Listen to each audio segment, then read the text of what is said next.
Okay, so new battery again. It's been started a couple times, so the voltage is a little low, I think. So 12.7 should be 12.8. Um, but I've rewired this, so the this yellow brown wire from the relay switch is now connected to this wire, which is a clutch switch, and there's a diode in there, which then goes to the ECU.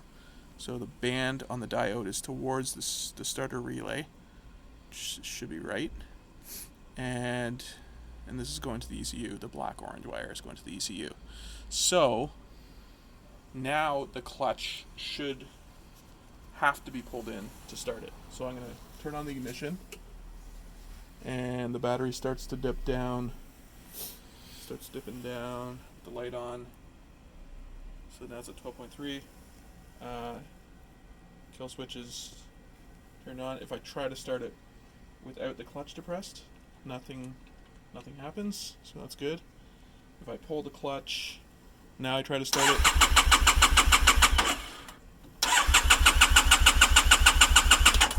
doesn't want to start. And the battery's not dipping down too low, but enricher is pulled out. Can't figure out why. It's giving it a bit of gas and it still doesn't want to start, so I don't know what's going on.